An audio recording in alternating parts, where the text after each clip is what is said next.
Present. Councilmember Kidd? Here. Councilmember Meredith? Here. Councilmember Moran?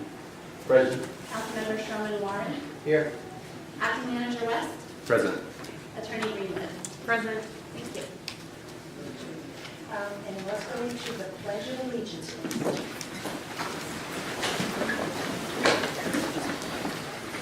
I pledge allegiance to the flag of the United States of America and to the republic for which it stands, one nation, under God, indivisible, with liberty and justice for all.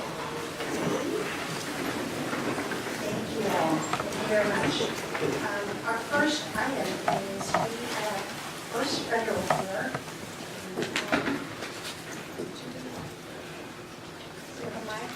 Yeah, can you come like this?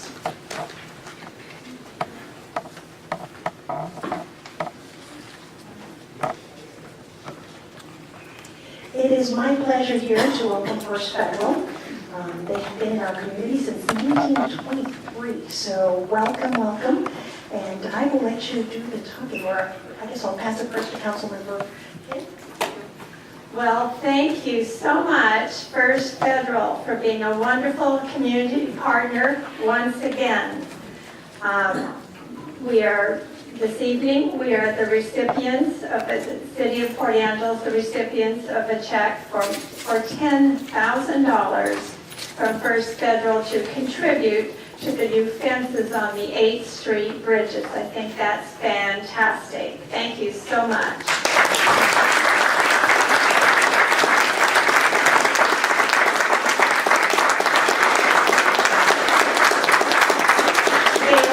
Happy to make this contribution, and representing First Federal tonight is their Director of Marketing, Derek Brown. So Derek, thank you for being here. My pleasure.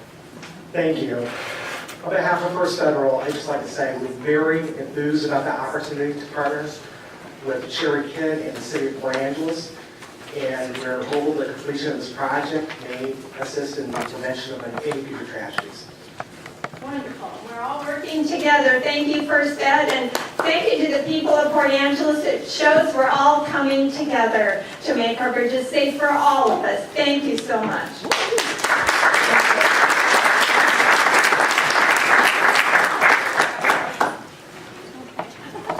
See the ATM that'll take you. Right. You find one, let me know.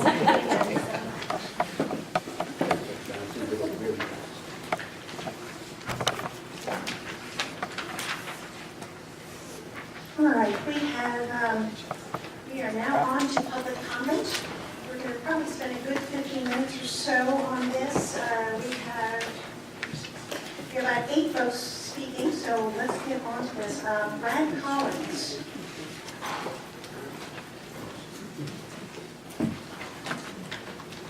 Good evening. My name is Brad Collins. I live at 2211 West 6th Street here in the city of Port Angeles. I came here to talk about one of the items on your agenda, the plastic bag policy. And I have 5.5 points, so hopefully I can get that done in 2 minutes. The first point is that I'm also a member of the Feral Marine Life Center and the Clown County Marine Resources Committee boards. And plastic bags are a serious problem for marine resources. And so protecting those resources is critical, and the banning plastic bags would be a big help. The second thing is that we're a timber community, and wood product timber market economic development would benefit by the alternative, which would be paper bags or bags that can be reused, either reusable paper bags or those that are disposed. Those that are disposed are still biodegradable, and so while they may have an impact on our transfer of solid waste, they wouldn't have a long-term impact on the environment and would end up in places like our marine waters. Third point is that other communities have passed or are discussing banning plastic bags, and so it's not something new that's just being proposed for our community. We're a natural community because of our timber and marine resources, that this would be a positive thing. I did take the time to discuss this with Safeway, our local store manager, about their store policy regarding this. And they're supportive of working with communities. I hope there's a corporate representative here to clarify what their policy is, but I believe that the final point is that if you do decide to take a ban on plastic bag, that you properly incentivize that, so that there would be a charge related to the paper bags as opposed to the disposable paper bags as opposed to the non-disposable reusable bags, and that would, I think, help to satisfy their concern. They don't want to just trade one problem for another. And the half point that I wanted to make is that plastic straws should be banned too, the same reasons. So paper straws would have all of the same benefits as paper bags. So, and I did sign up the representative, if there is one here from Safeway. Do we have a representative from Safeway here? All right. Thank you, Mr. Zorns. And we'll go on to Dwayne Hinkle. Oh, sorry, I'm sorry. Oh, thank you. Madam Mayor and distinguished City Council members, my name is Lou Ann Hinkle, and I'm the new Executive Director of the Humane Society here in Port Angeles. Since I am new, I want to take the opportunity to introduce myself and thank the City Council for our successful partnership in providing services to our wonderful animals here in Port Angeles, as well as the safety to our citizens of this fine city. I understand that about 3 years ago, our contract to care for abandoned, abused, strayed, and aggressive animals for the city was renewed after much evaluation by the council, where hearings involved a plethora of human and people and public speakers in our support. I'd like to give you some insight about just what has happened with the dollars that you voted to extend has provided over this last year. In just this last year, 300 animals have been brought to us by the police department or other individuals of Port Angeles. The highest percentage by far, or 52%, were strays or trapped animals from the city limits of Port Angeles. About 11% were surrendered by their owners, many of whom would have likely abandoned those animals to the streets if there was no Humane Society. These two categories add up to 191 animals we took in from the streets, fields, roadways, or households that no longer could care for them. Another 2% of our intakes were brought to us directly by the police department, some abused, some aggressive, needing specialized care, holding pens, and evaluation. In case you are not aware, we have a full-time vet on staff where the police department has 24/7 access to her and our facility. The lowest number of animals, thankfully, 1%, were brought to us as dead on arrivals. It does happen. The total number of PA animals brought to us last year, of the total number, 63% were rehomed and 21 are still available for adoption. Unfortunately, some of the care we also had to provide involved euthanasia, but those were for reasons of severe health issues and disease. We average a very high save rate of over 97%, much better than the country average. I think I can safely say, without our services, that not only would the annual animal population be increased, because we do spay and neuter every animal that leaves our shelter, we'd be very hard-pressed to provide these services and level of care elsewhere. From heated floors to socialization rooms to the newest kennels and holding pens, we can accommodate Port Angeles needs now and ongoing into the future. I'd also like to point out that the city pays OPH as less than half the country's average that it costs to care for an animal. We are very good stewards of the funds. We very much count on these funds you provide. Besides city funding, the rest comes from individuals like yourselves, as we receive no federal or state funding. For those of you who've not seen our new facility, I cordially invite you to visit. Thank you very much for a safer Port Angeles.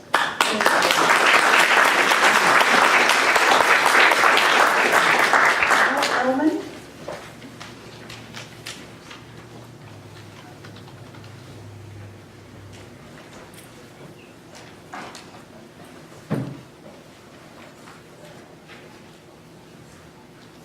Thank you, Mayor and Council.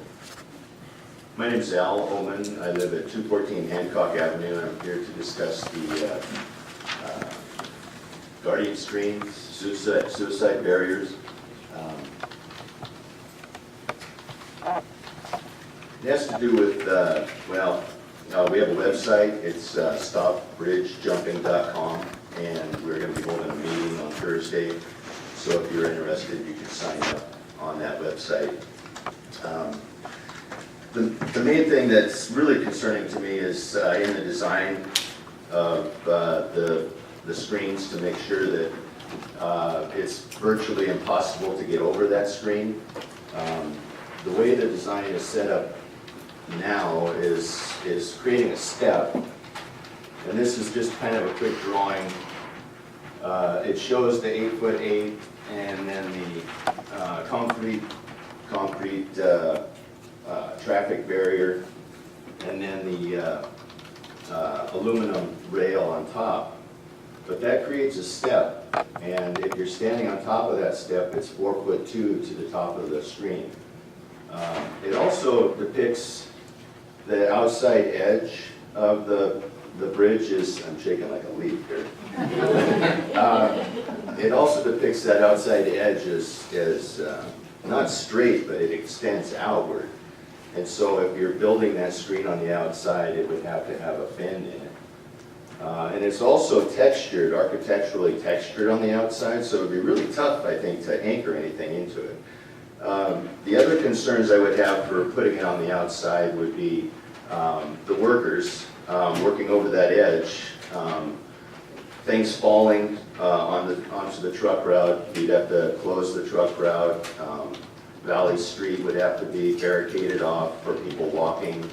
The concern is great. By moving that screen onto the inside edge of that wall, you would now have a full 8'8" screen, and you wouldn't have to worry about that step. The main thing then would be to cap the ends so somebody couldn't get on that outside edge. That would be the next critical part of the project. But I'm not sure where we're at in the design, if we've come down to a final product, but it's, I want to see the money going to the project in a positive way so that it protects everybody, even that person that is determined to get over it, because they can get over it if that screen's on the outside. And I'd also like to personally thank First Federal for their donation to the project. And we are accepting donations to the city of Port Angeles. And just go to the front counter and you can drop off your money and support this project. We are all in this together. Suicide affects us all. Thank you very much. Thank you so much for your comments. Jane Vanderhoff.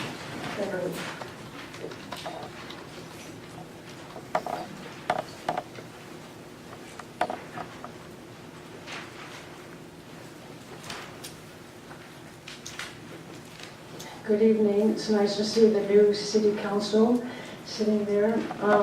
My name is Jane Vanderhoof. I live at 114 West 2nd Street. And I'm here to talk about the plastic bags.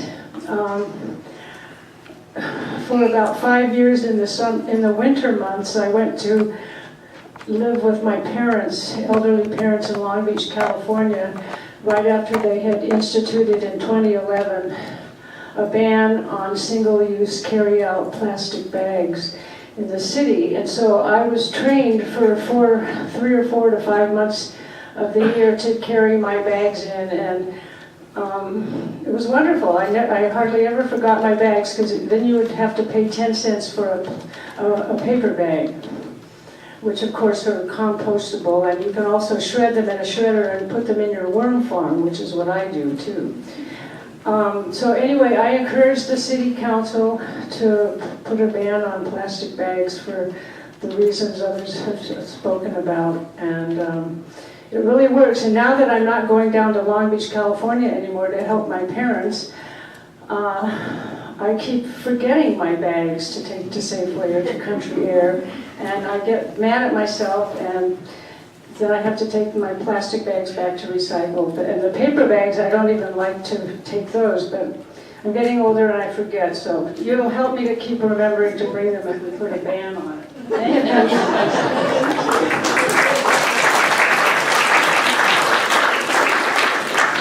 Next one's Matt Jordan.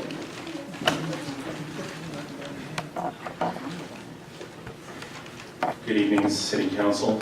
My name is Matt Jordan. I can be reached at 520, Box 520 in Port Angeles. I've spent 7 years on a search and rescue team with the Mountain Rescue Association. I'm trained in following clues. I was awarded the 2017 Life Saving Award by the Mountain Rescue Association. This is in regards to the spike in suicide in Port Angeles. I am a suicide survivor, and also I had close family members that have lost because of suicide. In my opinion, this spike is much more ominous than just bridges. This is entitled Light at Night Contributing to Cognitive Impairment, or 3 Reasons to Turn Down the Lights. Reason number 1 from the American Medical Association's 2016 statement on LED streetlights. High-intensity LED lighting designs emit a large amount of blue light that appears white to the naked eye and creates worse nighttime glare than conventional lighting. Discomfort and disability from intense blue-rich LED lighting can decrease visual acuity and safety, resulting in concerns and creating a road hazard. In addition to its impact on drivers, blue-rich LED streetlights operate at a wavelength that most adversely suppress melatonin during night. It is estimated that white LED lamps have 5 times greater impact on circadian sleep rhythms than conventional street lamps. Recent large surveys found that brighter residential nighttime lighting is associated with reduced sleep times, dissatisfaction with sleep quality, excessive sleepiness, impaired daytime functioning, and obesity. Reason number 2, from a November 2012 Johns Hopkins report that appeared in Science Daily. Basically what we found is that chronic exposure to bright light, even the kind of light you experience in your own living room at night or in the workplace at night, if you are a shift worker, elevates levels of a certain stress hormone in the body, which results in depression and lowers cognitive function. This is an article that appeared from Johns Hopkins University Krieger School of Arts and Sciences. Reason number 3, from Psychology Today article entitled The Link Between Light at Night, Depression, and Suicidality. The correlation between light at night, depression, and suicidality is not surprising, considering the following: sleep disturbances, including irregular sleep patterns, nightmares, and nighttime awakenings, predict suicidality, behavior, and suicide completion in adolescence. Excessive screen time in general is associated with depression and other psychiatric disorders, and screen time disturbs sleep, a major issue with adolescents. Furthermore, a recent Harvard Health newsletter discussed how light at night from electronics and even energy-efficient light bulbs disrupts sleep rhythms and harms health, highlighting the ever-growing influence of technology on mental health. My conclusion is that there is a strong evidence-based correlation between mental health and excessive artificial light. For the public, several short and long-term solutions could be implemented, including dimming, shielding, and removing artificial light sources. Public and private education is necessary. More information can be found on darksky.org. Thank you very much. Thank you. Bill Atkinson. And then after that, the last person will be Cliff Horst.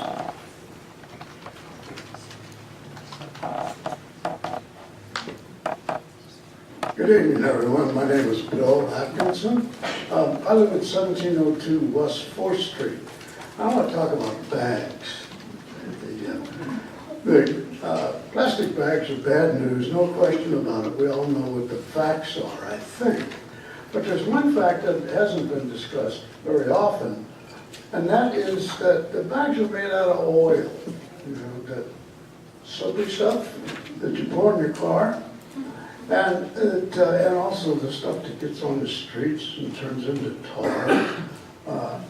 And the plastic bags that are used in the United States are the equivalent of 12 million barrels of oil. That's million. That's 12 with 6 zeros.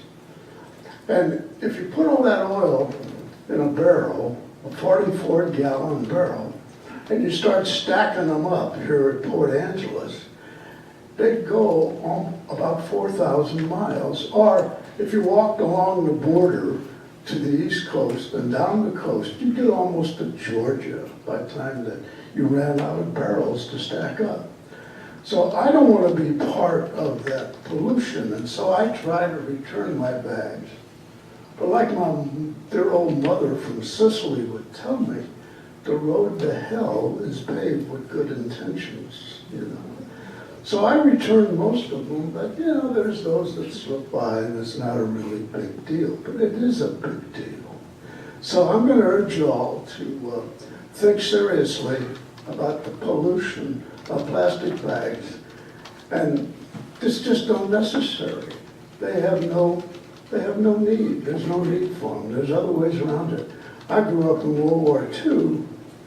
They didn't throw anything away, nothing. Okay. And even the garbage got fed to the hog farm. So anyway, again, urge you all to vote for it, and remember that we all have good intentions, but the spirit is willing, but the flesh is oftentimes weak. Okay, thank you.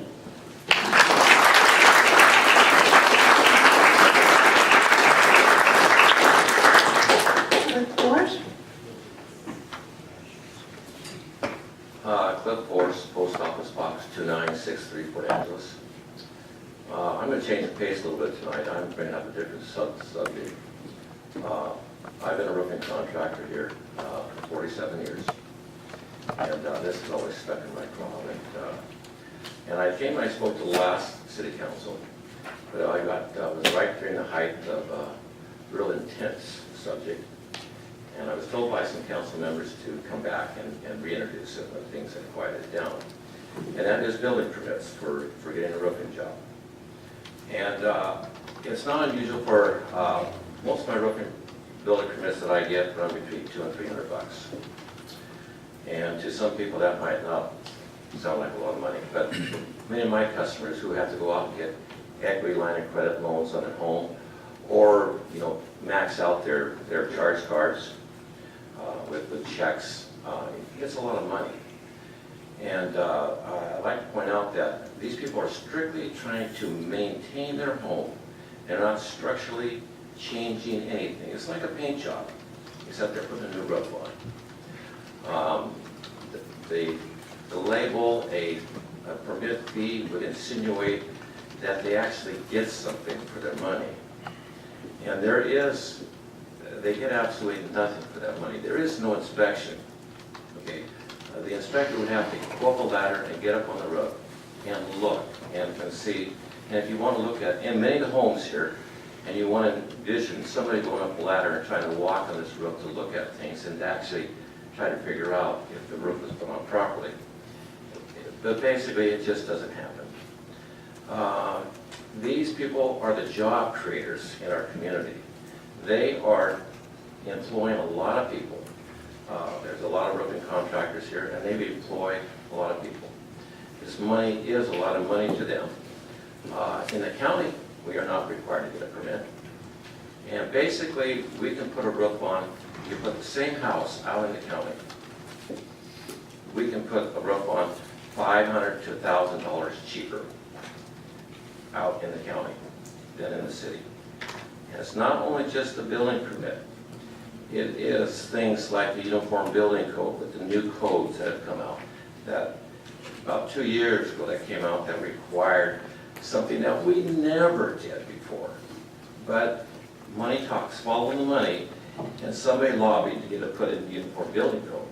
And so the city inspectors feel it's in the code, they have to enforce it.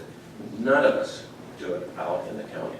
And I would be glad to explain that to anybody who would be willing to want to listen and explain what it is. So I'm just planning to see tonight. I intend to be at the next meeting, and I'll write some pointers down and hand it out. Okay, thank you. Great, thank you so much.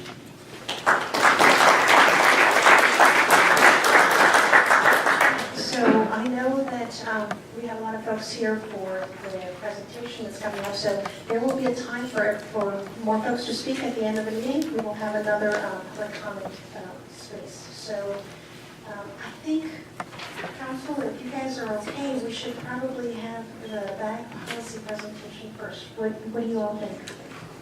Sounds like a good plan? Okay. So let's move to that one first. And presentation of the community group.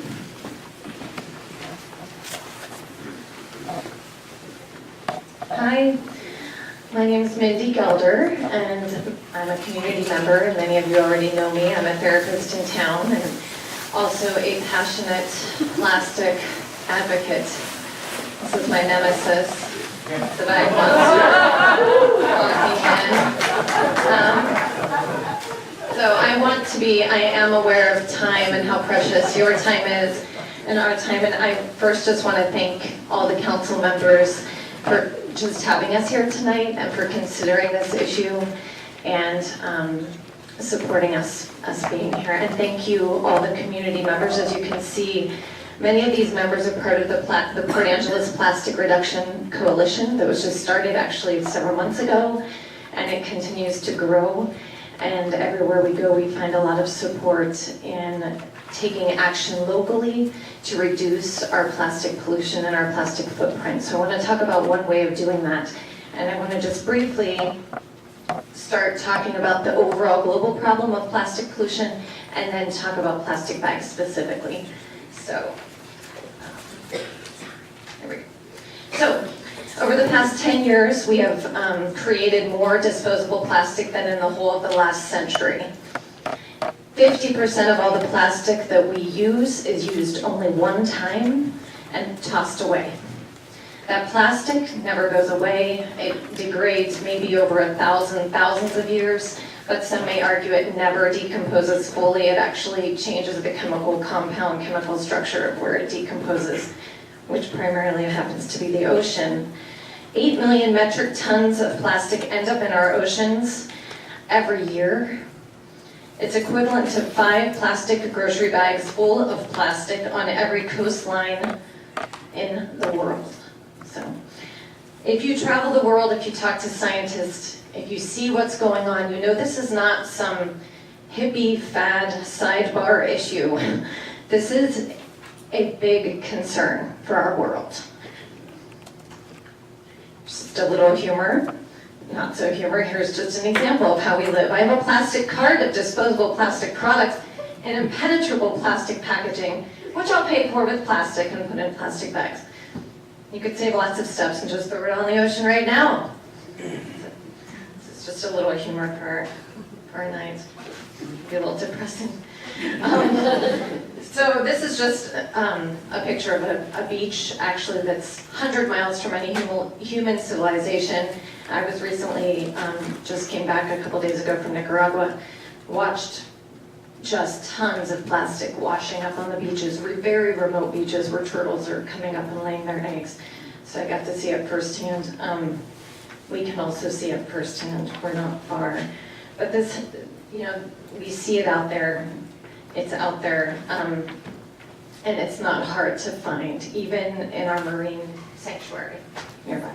So specifically, I just want to talk about one simple thing that we're asking our city to consider doing, which is to reduce our use of single-use disposable plastic bags. It's a drop in the bucket, I realize, with the disposable plastic issue, but it is a significant drop in that bucket, and it's very important that we look at it. Standing beside me here is the plastic bag monster. As you can see, she represents what the average American tosses away every year, which is 500 plastic bags per year. With the amount of Americans we have, you can do the math, but that's a lot of bags. And again, these are often used one time and then disposed of.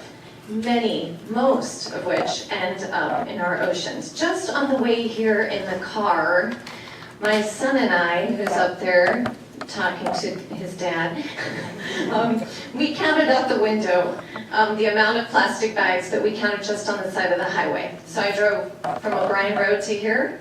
How many bags did we count, Sky? 37. That was just plastic bags. I told them to ignore all the other trash. So it is an issue in our town, and it's a significant one.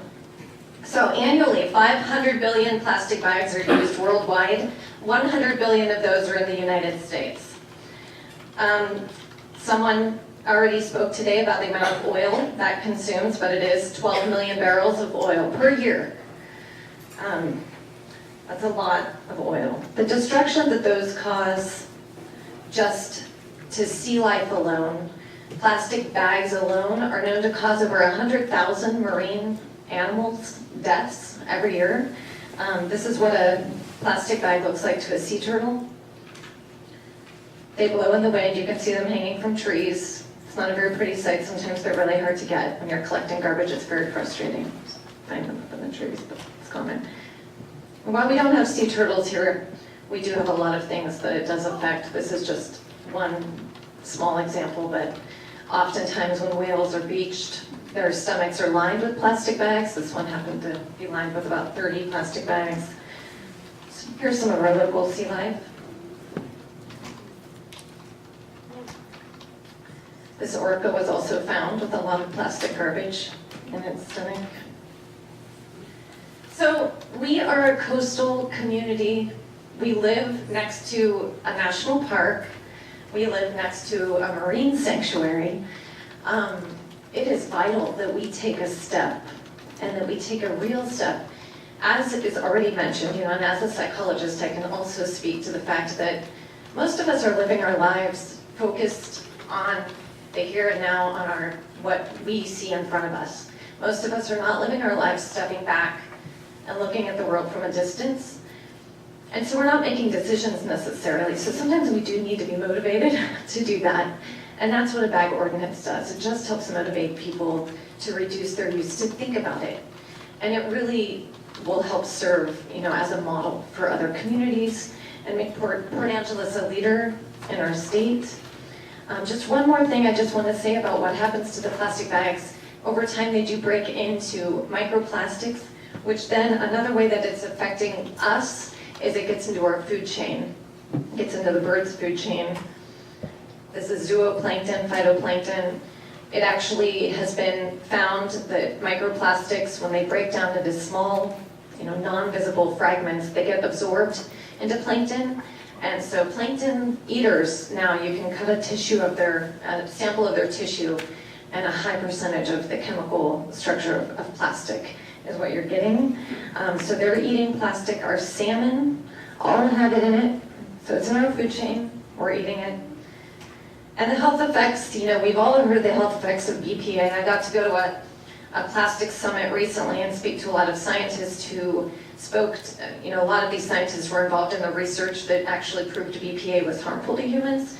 And they are now studying all the other chemical structures that are used in place of BPA. And the belief is that these chemical compounds are just as harmful. We just haven't proven it yet. And the way our system works is things are, innocent until proven guilty. So I have a small clip, and if we have time, we can play it. But I want to invite someone here, Heather Trim. She is here tonight from Zero Waste Washington, and she's been very involved in helping communities establish these ordinances, and she's got a lot of information on what has worked in other cities, and I'd like to offer her the ability to have the mic and speak to that. So thank you very much. I appreciate it.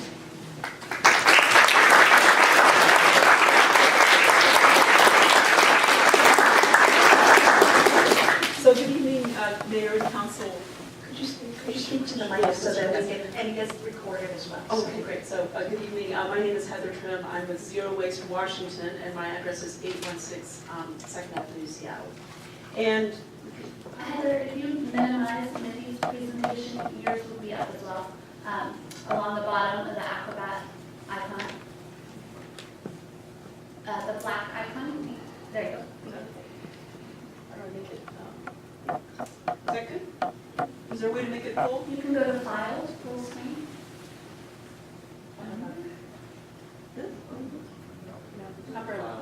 Upper left. Upper left. Oh, fine. Whoops. File? And hit open? you. Excuse me. Okay. Sorry, guys.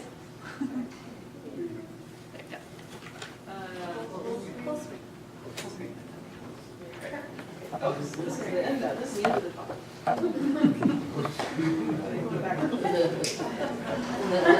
Okay, this is like one of those, movies. Okay.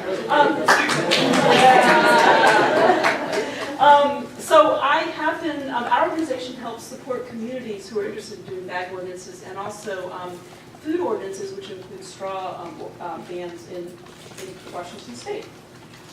And our mission is to basically make trash obsolete, and we do that through helping pass laws and helping do research and pilot projects.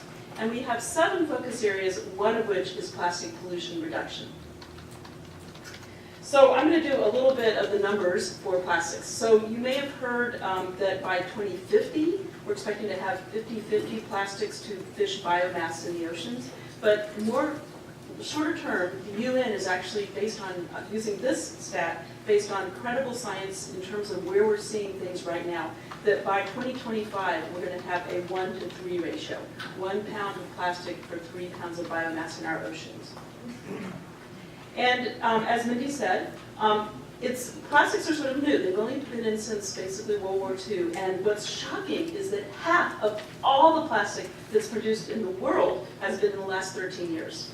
There's just been such a change in our world from glass to plastic and metal to plastic. And this is the same information, basically showing you from 1950 to 2015, and you can see the recession actually shows up as a blip. And this is all the different types of plastics that are used, textiles, construction, etc. It's all gone up, and then the blue at the bottom is packaging. So you can see that packaging has just really gone up. And basically 30% of all plastics are used for packaging, and that includes plastic bags. So as Mindy said, plastic and other plastic bags don't decompose, they just break down into smaller and smaller pieces and have impacts in the marine environment.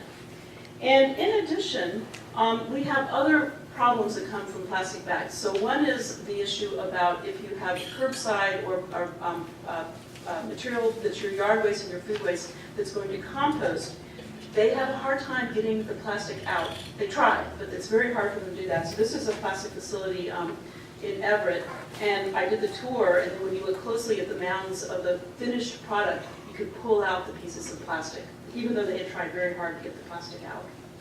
And a really big issue, which is economic, is the issue about our recycling facilities. They have rollers, and what happens is the plastic bags, if they're loose in the recycling stream, the blue bins that we put out, they get caught on the rollers, and every facility has to close down at least once or twice a day. The entire line has to close down where they pick the bags off the rollers. So that costs money and time. And you may have heard recently about China's sword. So China has basically said we do not want to take waste bales of 24 different commodities coming in because they're too contaminated. We will not let them come in anymore. And this has caused a really big problem in Washington and in other places on the West Coast especially. And the thing with plastic bags is that when they get to the recycling facility, they become flat like paper. So they get into the paper bales. And so that's one of the big challenges for the facilities. The facilities hate plastic bags. And of course, there's also the aesthetics issue of plastic bags in our communities. And so I want to briefly talk about other plastic bag ordinances in Washington State. I'll start with the world. So there's been quite a bit of work on plastic bags in other countries. There are countries in Africa that call plastic bags their national flower because they've been blown all over their landscape. And so there are a lot of countries that have already banned plastic bags altogether and done other bag laws. And in the United States, there are quite a few that have already occurred. And in Washington State, there are 14 ordinances that are in place right now. The most recent one was in Tacoma.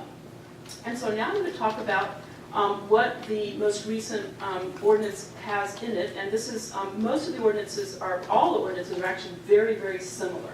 So this is what we would recommend for here as well. So the first thing is no thin carry home bags. These are the t-shirt bags that you can see depicted here.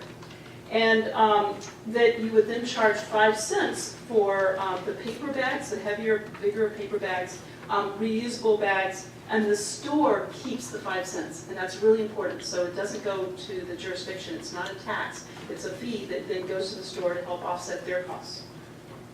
And because there's concern, social equity concern, the idea is that you do exempt people who are on food programs, and so they would not have to pay the fee. Although many people are very happy to bring their own bag as well, but at least you don't have an extra burden.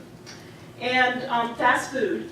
So all the ordinances have fast food exempt, and the reason is for human health in terms of spillage of greasy and soups and things like that.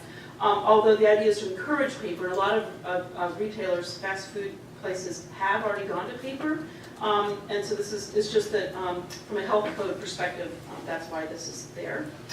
And so people are like, oh, I gotta have some bags, and I agree, because I actually I love my bags that I get now, because I use them for other things. So veggie bags are exempt, small bags, smaller than that large grocery bag, newspaper bags, and that's for free speech, dry cleaning bags, because there is no good alternative right now, although we hope there will be, and then bags that are sold in boxes that you can buy. And we learned the hard way in some of the initial ordinances that we should have put in the issue about green and brown tinted plastic bags. And the reason is this: people are very, very confused if a green bag is compostable or not. It's very, very hard to tell. And it's easier if you can just say the ordinance says that if it's a green bag, it has to be compostable. Otherwise, it can't be green, and it can't be sort of confusing to people. And the idea is that you have the green bag for your food waste and your yard waste, and then that can go to the commercial compost facility, and they can compost. So we would strongly recommend including a brown or green tint in the, that things have to be labeled as compostable, and they have to be green or brown tinted up front, or they can't be green or brown tinted. And then the last issue is enforcement. And we recommend minimal enforcement. That you include enforcement in there as in the law, but that it happen over time, and that it not be something that is heavily enforced. And that's the way it has been in all the city's jurisdictions that I know of so far. It's you're letting the retailers kind of get used to it, letting the community get used to it, and there's not a sort of like, oh, nasty big thing that starts right up front. And that is also true for the foodware ordinances. So thank you. The bag monster represents 500 bags used by Americans on average right now. And thank you so much.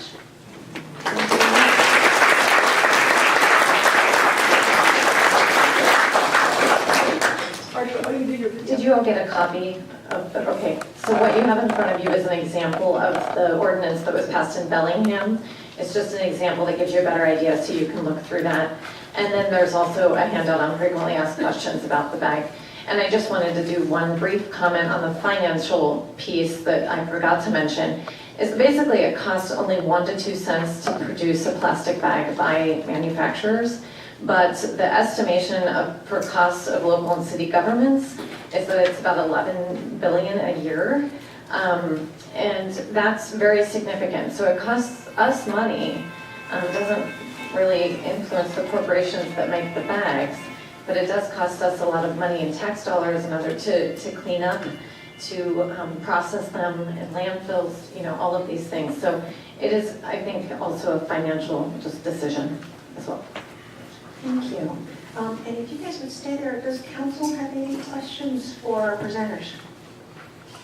Councilman French? I would say a lot of the concerns I had were really addressed by your half of the presentation, so I think this is really well thought out. Like I said, I had a lot of little kind of, and you addressed pretty much all of them to a T, so thank you. Anybody else have a question for our presenters?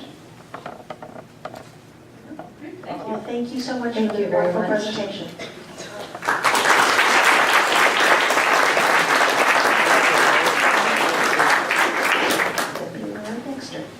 I'm wondering if it's prudent, if at this point we would have a consensus to ask staff to draft an ordinance using probably the examples that we've been given, for us to put on the agenda in the future for formal discussion. Is that in a motion? Is that a motion that you're making? Yes. So we have a motion. Second. All right, we got a motion so that we can get in the future. We've got it all. Wonderful. Any discussion on this?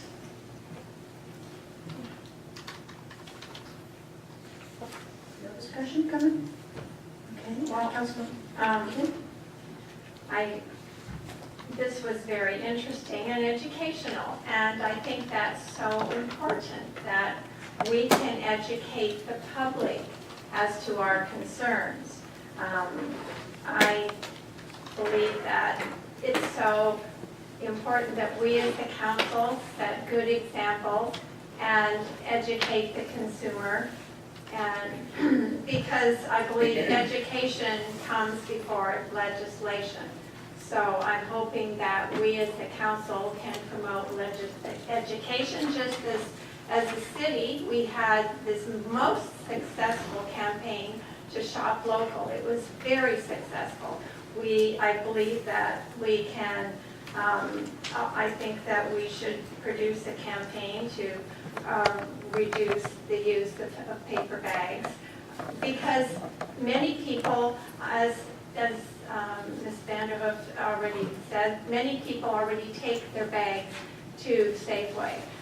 We have organizations such as the Port Angeles Food Bank, the Salvation Army Food Bank, and that use plastic bags by the thousands, those that have been donated and reused, and also new ones for to give food to the people who come to the food bank. They cannot afford to have more expensive bags for their use. So I think we need to talk to the community, educate ourselves, and educate the community. I think that's very important, that we have an education component in anything that we do moving forward. Anybody else? Yeah, I'd like to make some comments if I could. I'd like to preface my comments by saying that a mind is like a parachute. It works best when it's open. And so I decided to, and I've seen this presentation before and I think it's well done, but I decided to do a little additional research on my own to maybe get a little bit different side of this issue. So since you were kind enough to bring some visual aids, my wife being a kindergarten teacher, retired now, always taught me to use show and tell to get my point across. So I brought my own visual aids, if you will. And if you need me to follow me, I'd like to bring out my visual aids. I'm sure you all know what this is. If not, it's a plastic shopping bag. It's not a plastic shopping bag, it's a paper shopping bag. Thank you. It's supposed to be very eco-friendly.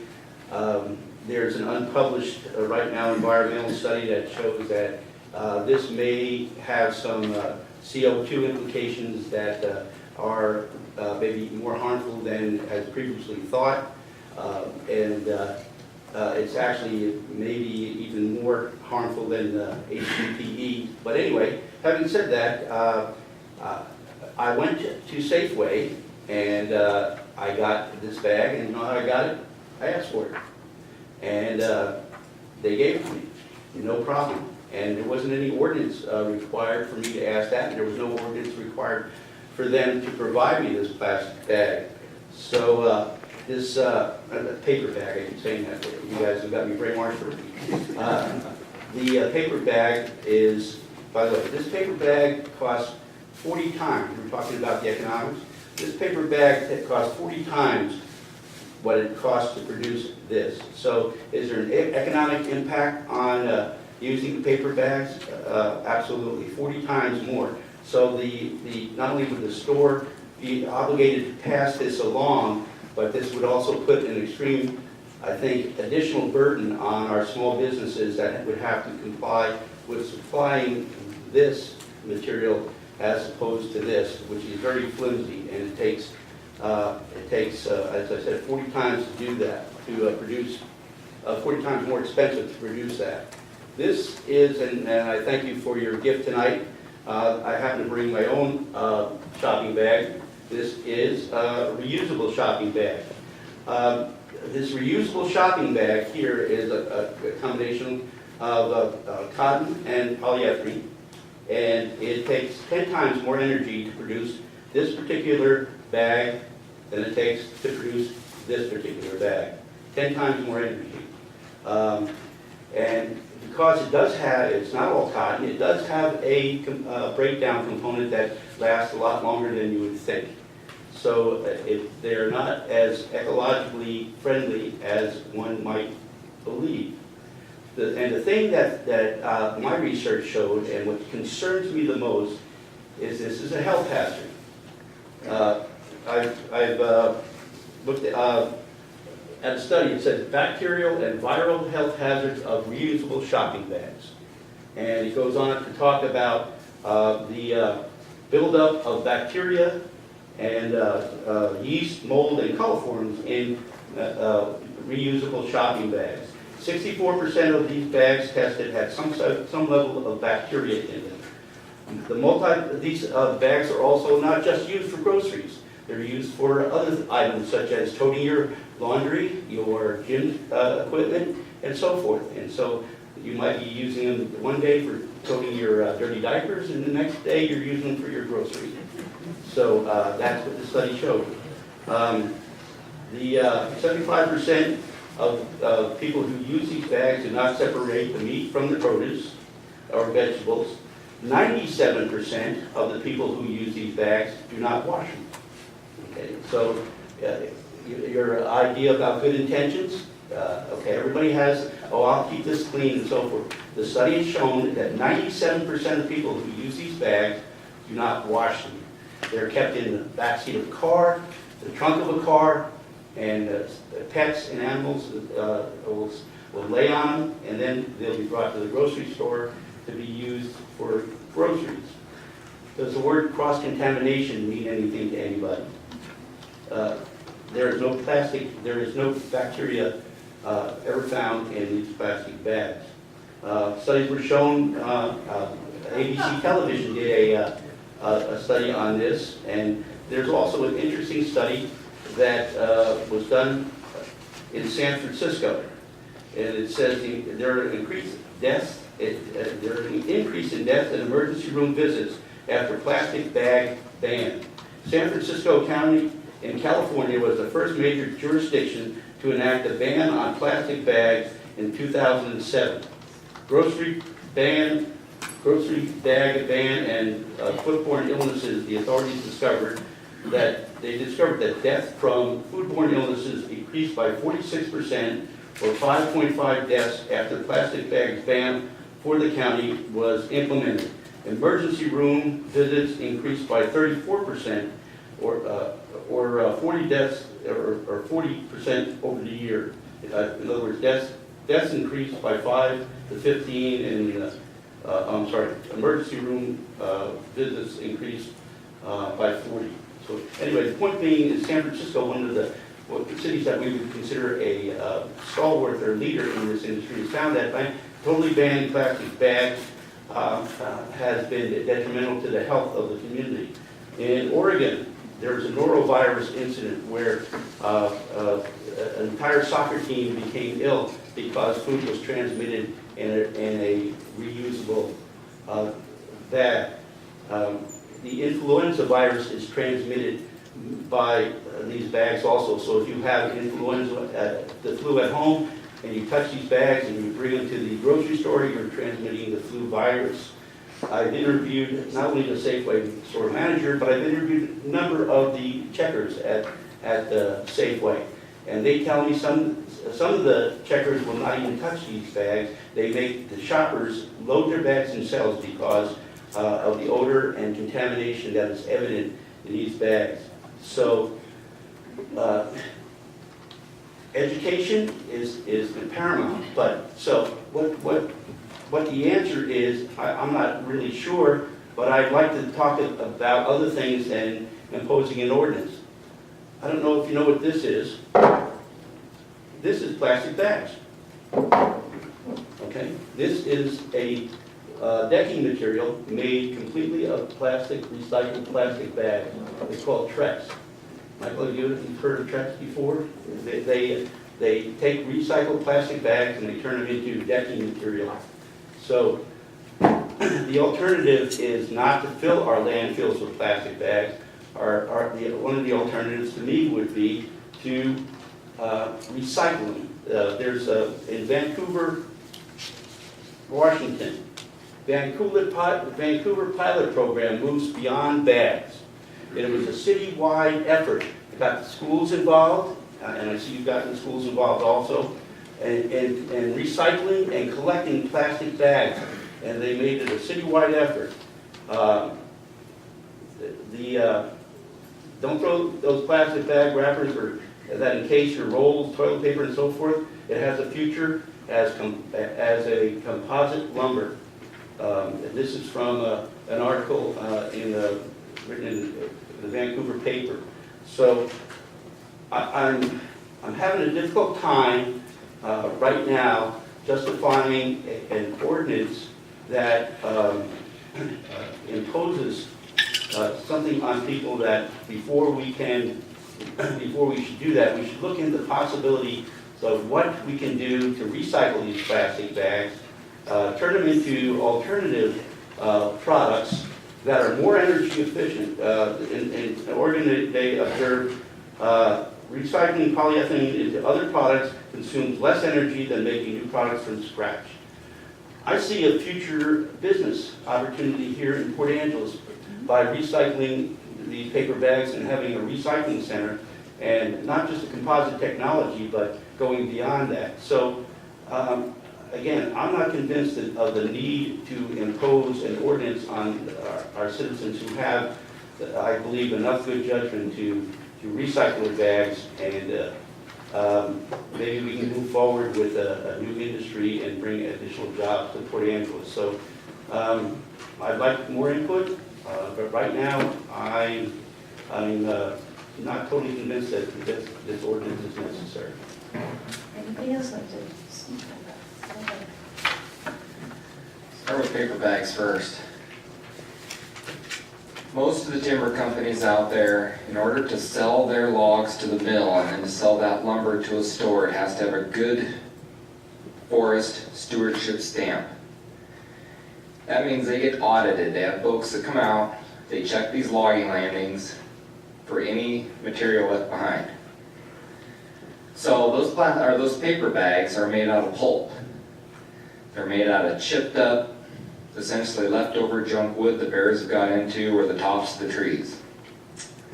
All that material is supposed to leave the landing.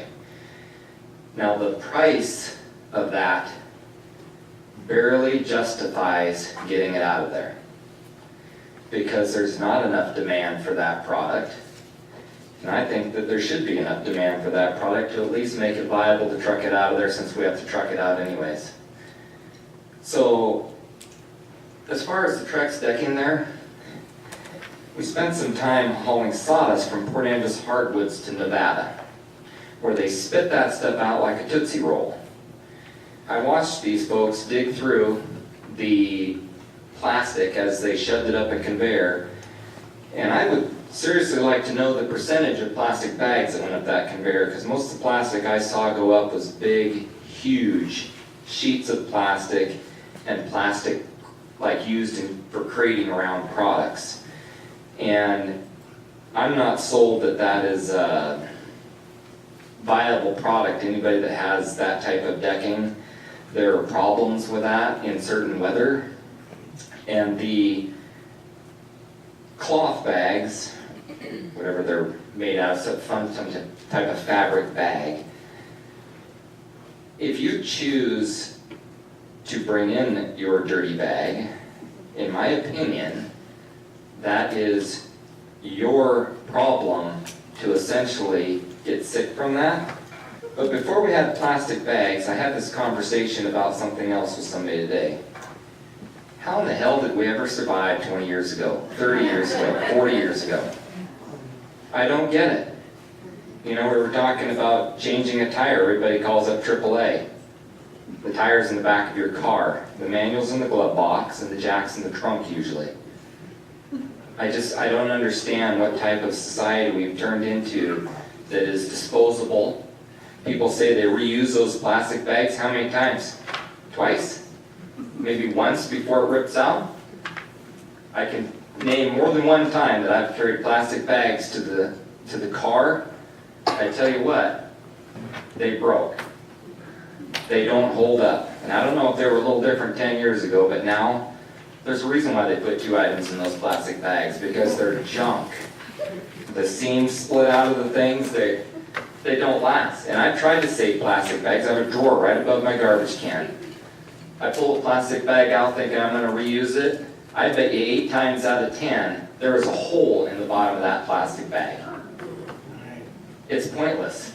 And folks, look alongside the road. Beer cans, pop bottles, plastic bags. You drive alongside the highways, you see this crap everywhere. I'm not too sure that people through education, if you're not educated enough to know that you don't throw your garbage out the window of your car, I'm not sure that educating people on plastic bags is going to work. You can drive anywhere. Linda found 37 bags in a short distance. You know, and then on top of that, there's people that just flat out dump their garbage right alongside the highway. Education's not going to stop those folks from doing that. When I drive down a logging road and there's 1,500 beer cans, education is not going to obviously stop those folks. Not only are they throwing their beer cans out the window, but they're drinking and driving. I think we have enough education about that too. People still do it every day. So that's all I have to say about it.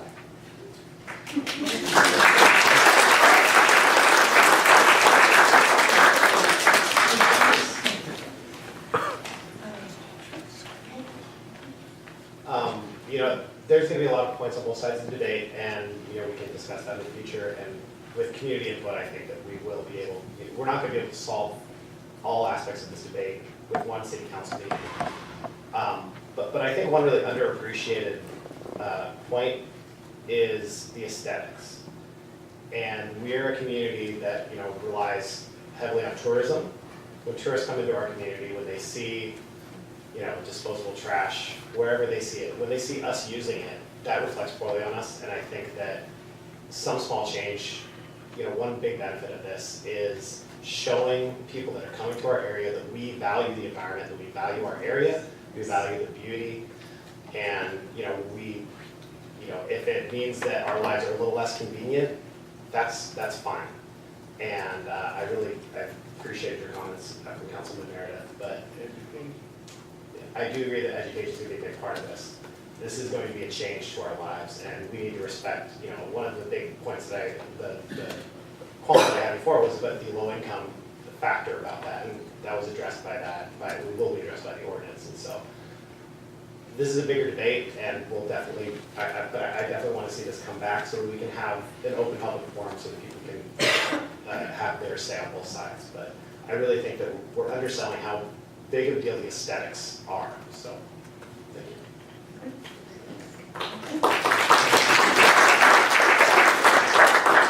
I'll just add that if this motion passes, there'll be probably 2 readings of an ordinance, so it's an additional opportunity for public comment, public discussion. In regard to hygiene issues and disease issues, that's been a long time argument for plastic use, starting with the campaign with the cleanup, I believe, as a way to avoid the spread of disease.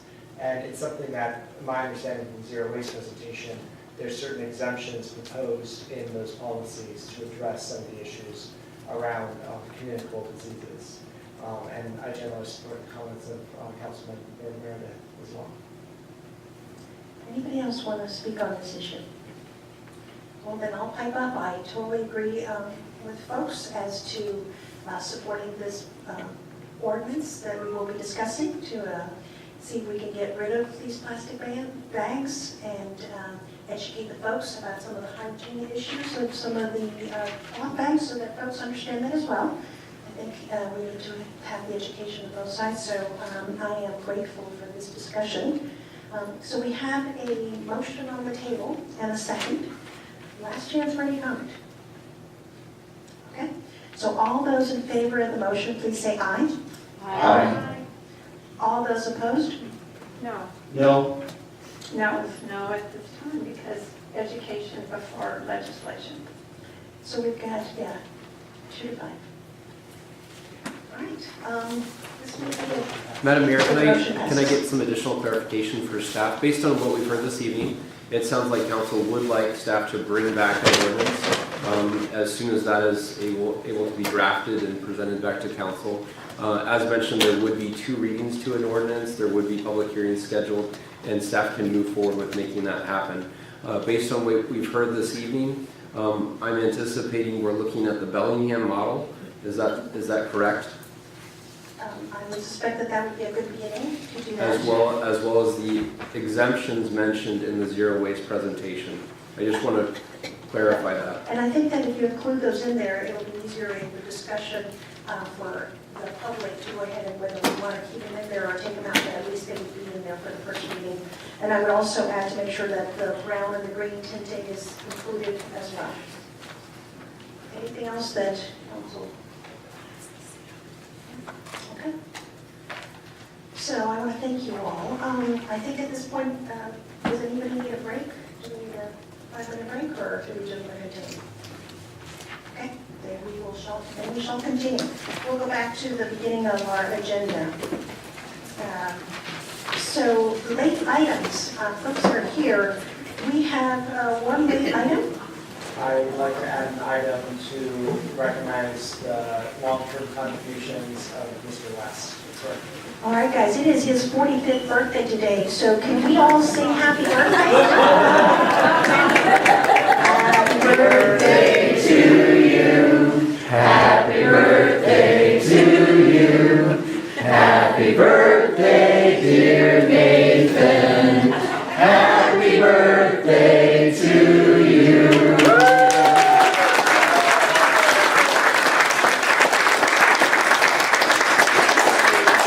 Thank you, that was not expected. We are glad that was not expected. So on to the consent agenda. Do we have any items in the consent agenda anybody has questions about? That you would like some more information on? Yes. On number 9, 3rd and 4th Street, Alley Street Vacation Ordinance, waive second reading. I would just like an explanation from Mr. West, because we normally don't waive the second reading. I've read the packet, I don't object to it, but I would just like an explanation from Mr. West why we're waiving the second reading for the street vacation. Ms. Brecky can provide that Okay, explanation. all right. Yes, so the reason why staff felt that was appropriate is that there's been ample time for the public for this process to consider this vacation. Specifically, this ordinance is actually the 3rd time City Council has considered it. And the first being setting the public hearing, the second time being the resolution approving the hearing examiner's recommendation. So we just feel like there's been definitely a public process throughout the entire vacation request, and we feel like the waiver of the second reading is appropriate. I concur, I just wanted to explain. And I do have a question. Do we need to read the ordinance, or since it was read in the first time, do we not need to read it again? You do not, it's incorporated as part of the consent agenda, and therefore you don't need to specifically read it. So what about that? Thank you. Any other questions? Go ahead. A quick question I forgot to ask Mr. Fulton. The surplus vehicles and disposal, so does the money for each one of those vehicles go to each individual? It goes back to the specific utility, or in terms of parking and rec, we go back into the general fund for parking and rec. So the funds go to their specific direct department. Okay, thank you. Yes, I had a couple of questions that I had brought up that I think, I guess, for the new council, and it concerned the Olympic Peninsula Humane Society contract, because it was one of those items that when we first did priority setting, it was one of the items selected to slowly lose funding. And then at some point, we came back and said, no, we need to support it to a certain level. And so I guess it's a debate in time. I know that this new contract has a space in there, so if for some reason our funding and our budget don't go the way we're hoping that it does, then that might be one of the issues that places where we might be able to cut to balance our budget. But I just wanted for you guys to have some history on where that one was. It was originally identified by the previous councils as something that could have reduced funding, and then it was brought back. So, and then the last one I had was the amendment to the Heckman motor lease. And my question there, and I know it's been negotiated, was to have a 3-month lease, I guess, reducing that by 3 months. And so I had a question about that. They are hopefully going to help one of the lots so that it's a lighted lot. So hopefully we'll see some development, but it'll take some time, as I understand. So, no other comments or questions on that? So let me read the consent agenda. So the City Council minutes for January 16th, 2018, expenditure report from January 13th, 2018 to January 26th, 2018 in the amount of $3,763,796.80. Marine Drive sewer repair, final acceptance. Surplus vehicle and disposal. 2018 and 2019 agreement with Olympic Peninsula Humane Society contract. Amendment to the Heckman motors lease. Lincoln Whidby street repair, final acceptance. Enhanced E911 server upgrade. 3rd and 4th Street Alley Street vacation ordinances. We're going to waive that second reading and adopt the ordinance. I move to approve the consent agenda as read. Second. All right, so we've got a motion and a second. Any final questions on this? No? Okay, all those in favor, please say aye. Aye. Anybody opposed? All right, so it's unanimous, it passes. Then the next item, we have other considerations. We'll move into the recycle, or I guess, Mr. Corey, I guess we're not going to do the recycled carbon fiber branch presentation. Not at this council meeting, we're going to go ahead and do it at the next. We'll work with CRTC over the weekend. We thought it would be best to have everything ready to go at once, and so we postponed. Great, thank you. So the next item on our list is the harbor cleanup process. It's contributions to WPAHG/the PLP group. I work for the Lower Alacalon tribe, and they are part of that PLP group, and so therefore I will be recusing myself from this. I'm going to turn over the battle to my Deputy Mayor, Dexter, and I guess you guys will call me when it's all done. We will. Thank you. So item J1 is the recommendation from the city to authorize the payment of an additional contribution to our PLC group. And is there a staff member who's going to address this for us? Madam Deputy Mayor, I'd be happy to address that for you. As you all are well aware, we do have a potentially liable parties group that is working on a remedial investigation and feasibility study for the Port Angeles Harbor. That work progresses, and what we do is allocate on a regular basis as funding need exists within the PLP group account, additional funding that is then later reimbursed by insurance coverage to cover the costs of the remedial investigation and feasibility study. We are moving forward with getting the feasibility study wrapped up, and we do have an additional deposit that needs to be made that is in accordance with the 2018 budget, and at this time we are recommending approval. Thank you. Are there any questions from council? And do I have a motion? I move to authorize payment of an additional contribution to potentially liable partner group in the amount of $100,558.30.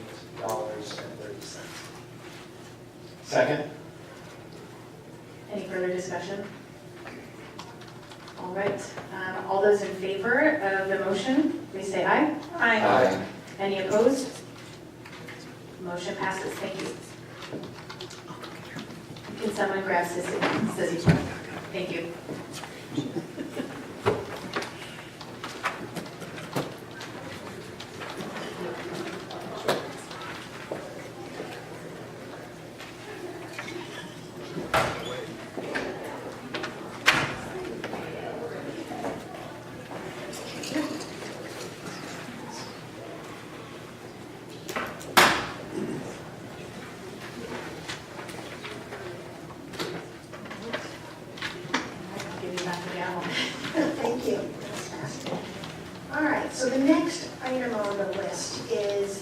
Transportation Improvement Board grant acceptance for 10th Street projects.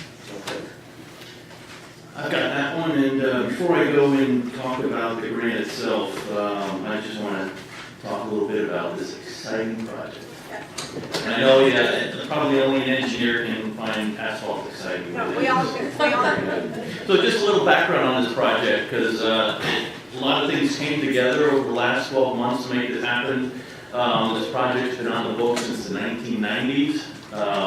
This 10th Street reconstruction, and it's one of the complaints I get all the time. Leading up to this, we had the council approve the formation of a transportation benefit district in 2017. That was the first step.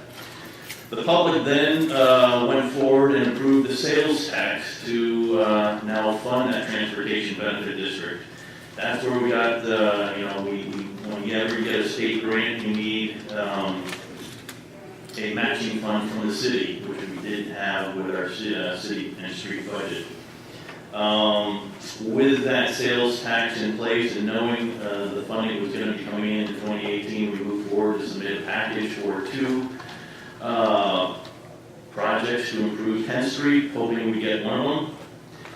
Transportation Improvement Board saw that we were ready to go. The engineers had a plan in place, a great grant submission, and the Transportation Benefit District ready to fund it, and they approved and put together a grant for both 10th Street projects. If you remember, last winter, the council was approving emergency funding because 10th Street just exploded last winter when it fell apart. So a lot of good decisions came to fruition to make this happen.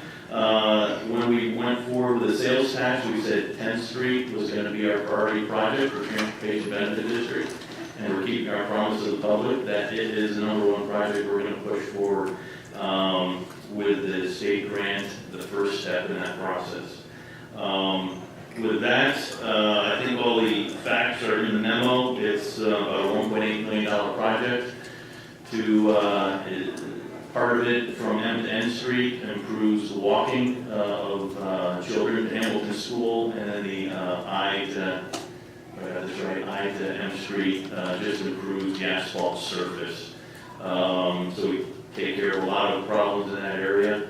And with that, I will turn it over to council for any questions you might have regarding the state grant and its implications. Okay, thank you, Mr. Fuller. Anybody? Yes. Councilmember McKidd. How soon can you get started, and when will it be completed, and when will our kids be walking on sidewalks to Hamilton School? Well, pending the completion and awarding of permits for the project, which always can take longer than expected, we'd love to have this started end of the summer, but that's all dependent on permits coming through. Anybody else have questions on this one or comments? I just want to thank the city's public works staff for being here and for fielding questions out in the hallway ahead of the meeting. And for folks in the audience, if you had the chance, or if you didn't have the chance to see the diagrams of this project out in the hall behind the city council chamber, there's some diagrams that show the details of this and which streets are being prepared and where the bike lanes are going to go and where the sidewalks are going to go and that sort of thing. So thank you for that, and I look forward to the pavement not needing to be cut for 20 to 30 years. Anything else? I just want to say that as someone who walks to a different school with minimal sidewalks, I'm really pleased to see the beginning of improvements in the city for safe walkability to school. So thank you. Yes. And I'm a little more selfish in that I drive on 10th Street multiple times a week. And it is a very exciting project. The thing that excites me most is seeing that design of a complete street where we show the community that our streets are going to have room for bikes and room for pedestrians and room for cars. The comment that I would make is the voters put a lot of trust into us through this transportation benefit district, so now it's really incumbent on us to deliver on these projects to make sure that they're done right, done well, and done within budget. But I'm very excited about this, so thank you. One more quick comment. Yep, go right ahead. I would really like to thank the people of Port Angeles for voting for our transportation benefit district. Our streets are in dire need of repair. We're all pitching in, and this street that we're all contributing. So thank you to the people of Port Angeles. We're starting to really see progress. Yeah, and I would also agree. Thank you. This is a community effort. We couldn't do it without you, so thank you. All right, so I need a motion. I move to accept the Washington State Transportation Improvement Board grant in the amount of $1,150,001. Authorize the city manager to execute an agreement for the Transportation Improvement Board grant and authorize Transportation Benefit District funds for the remaining project match. Second. All right, so it's been moved and seconded. Any final discussion? All right, all those in favor, please say aye. Aye. Anybody opposed? So it's unanimous. It passes unanimously. All right. So, and the next one, the equipment purchase replacement of police vehicles. I'll kick this off, and then the chief of police can add any amplifying information regarding vehicles for the police force. So these three new vehicles were on the 2018 capital facility plan for the amounts noted here. One of the things we're looking to do for the equipment vehicles is standardizing of equipment. Vehicles, right now police have Crown Vics, they have Dodge Chargers, they have Chevy Impalas. For the Equipment Services Department, it requires that we have to maintain parts and fuel filters, all these different types of vehicles, and by standardization, we can reduce our inventory and improve the service to the vehicles. It also simplifies maintenance repair. You don't have to understand how each of the three different vehicles, the idiosyncrasies of the three different vehicles when you're maintaining and repairing it. With that, if there are any operational questions that the chief of police could answer, we'll take questions. Anybody have questions? Okay. Are those going to be the same all-wheel drive vehicles like you had out here a couple months ago? Yeah, absolutely. I mean, the Dodge Charger police sedan has been our preferred vehicle for the last 9 years. And the all-wheel drive, that's our spec. So, yes. Perfect. Thank you. Anybody else? I'm glad to see this. One of the things that I heard during my campaign was from a police officer who said it gets really hard to keep doing more with less. And I'm really grateful that we have included in the budget these improvement and upgrades. And obviously, those vehicles are driven an awful lot, so I don't know they don't have a real long life, but I'm glad to see the efficiency built into this process and some new equipment for them. Thank you. All right, folks, I need a motion on this one. I'd like to make a motion that we approve and authorize the city manager to sign a contract for the purchase and outfitting of 3 police patrol vehicles, and 2, approve and authorize the city manager to make minor modifications to the purchase contract if necessary, and 3, approve and authorize the city manager to surplus police vehicles number 6102, 6103, and 6105 when the new police patrol vehicles are placed into service. Second. We have a motion and a second. Any further discussion? All those in favor of the motion, please say aye. Aye. Any opposed? Okay, it's unanimous. It passes unanimous. All right, well, we are now on to council reports. We can start with Councilmember Kidd. No report this evening. So the first one is attended the Solid Waste Utility Advisory Committee, and they spoke about it earlier tonight, and that is that China is not wanting our garbage, essentially. So for folks who don't know how maybe that works completely, like when the mill down here buys recycled paper, you pay for the percentage of garbage that's in it. So the more garbage that's in it, the less you pay. Well, apparently the Chinese must have figured out that they don't want to pay for any of that garbage. And the second one is the BMX track. So they're out there working today. There were some volunteer truck drivers and operators, and they're getting it ready for the weekend after Labor Day. They have been awarded the state, and Nathan must already know that, they've been awarded the state finals.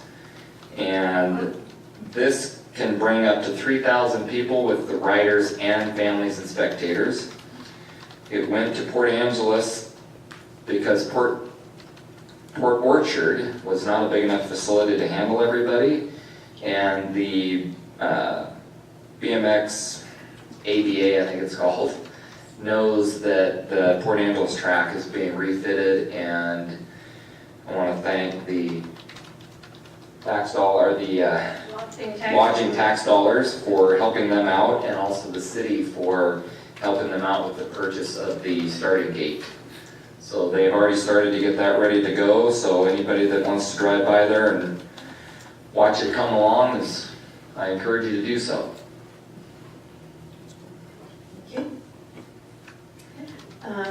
We had the Utility Advisory Committee training, which was interesting. I think it's going to be actually quite an interesting committee to be on. I'm on the Pharaoh board, and their fundraising gala is coming up this Saturday, so I'll be attending that. And just as a follow-up, I wanted to mention, last meeting, we heard from a number of people concerns about our endorsing the capital levy as it relates to an increase in property tax for low-income and elderly people in our community.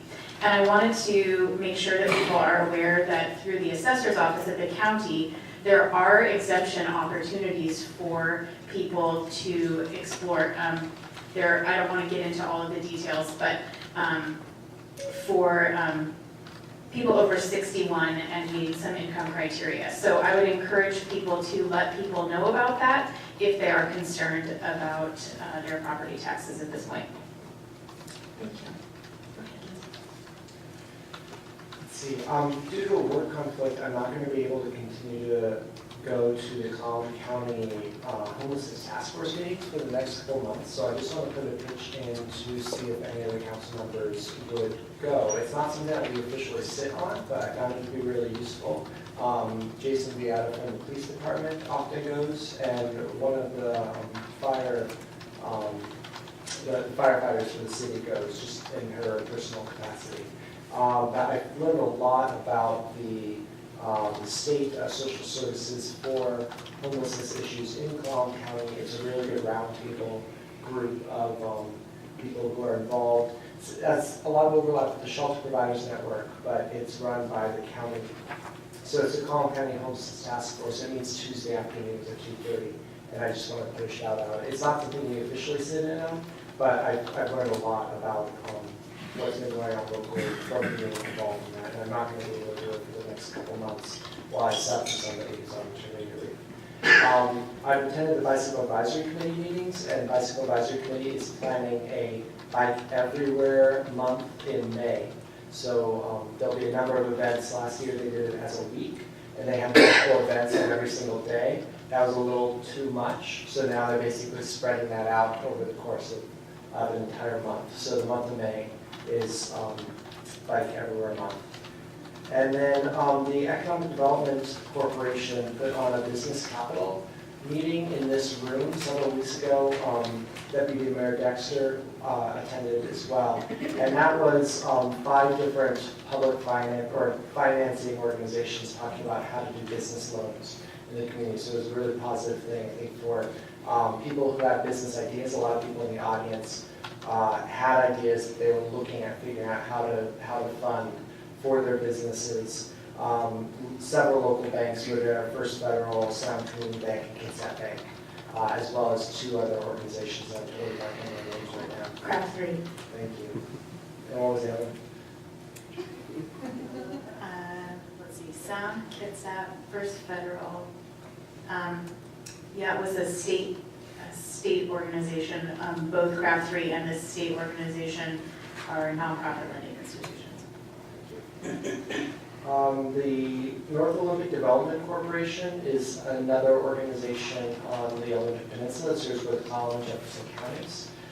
They did a presentation to the Port of Port Angeles a couple weeks ago on kind of what they're planning on doing with this year, including some work around like rural, they call it rethinking rural, but it was basically like a workshop for millennials about like rural lifestyle work, economic development, that sort of thing. I think mostly oriented around helping the farming community around Chinook area. And that organization has often been very focused on Jefferson County, but they have a new director who's based out here in Port Angeles area, and so they're looking at more parity, so to speak, between their work in Jefferson County and Collin County. So hopefully that's an organization that will see more work from here. And one of us sits on that committee, but I'm forgetting who. Okay, it's Jim. I hope I didn't just throw your thunder. All right. And that's all I have to share. What do you think? All right. Councilwoman Lynch. So I was the council representative at the farmers market this past Saturday, and I had a lot of really interesting conversations. It was, it was a little bit of a slower pace at the farmers market this time of year. But I think the most value that I did was directing one complaint away from the city into the county where it belongs. So. A couple of our council members got to do a tour of some port facilities that was really interesting and enlightening, and I think there's going to be another follow-up tour, so we didn't get to everything, but they do, and it's really interesting. One other great presentation that I was able to go to was at a joint meeting between the Port of Port Angeles and the Collin County Commissioners, in which Dr. Underwood from Peninsula College did a presentation on the economic value of the timber industry here in Port Angeles. And I believe his presentation will be made available on Port of Port Angeles' website when it's complete. And there's still a lot of interesting data. The takeaways are going to be interesting to see, but it was a really great presentation. And I've been involved in a lot of committee meetings, and the education process of being a new council member is really daunting, but it's very exciting. So it'll be great to see how that continues. Councilwoman Booth. Okay. We also, Sissy and I also had the opportunity to view the port, and they were very accommodating. They brought a tanker in for us, so it was really a lot of fun to see that on the dock and then move one of those big blue tankers in. So, but, and I agree with Mike that this has been quite an education process, but one thing I would like to comment on, I had the opportunity to attend this center stage. This is the 65th anniversary of the Port Angeles Community Playhouse and players there. And if you haven't had the opportunity to take in a play at that playhouse, you're missing something special. This is a jewel, a hidden jewel in our community.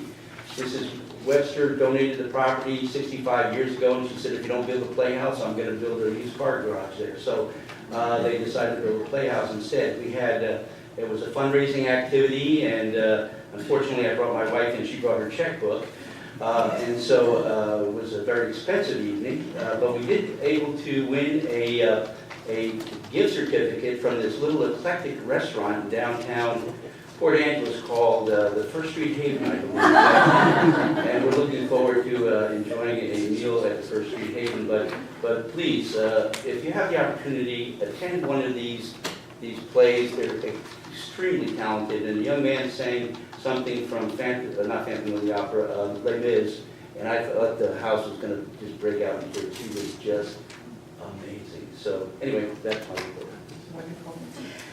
I attended that bridge video, and it was really touching to see the community come together and really support each other, and then support the suicide issues and how they can affect each individual. So those individual stories were really, really very powerful.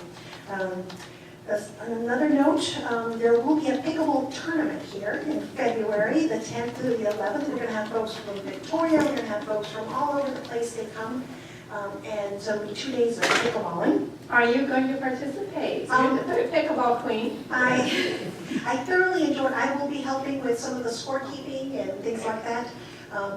I think we probably sent in our application a little too late, so there might not be any space. We didn't expect it to fill out so soon.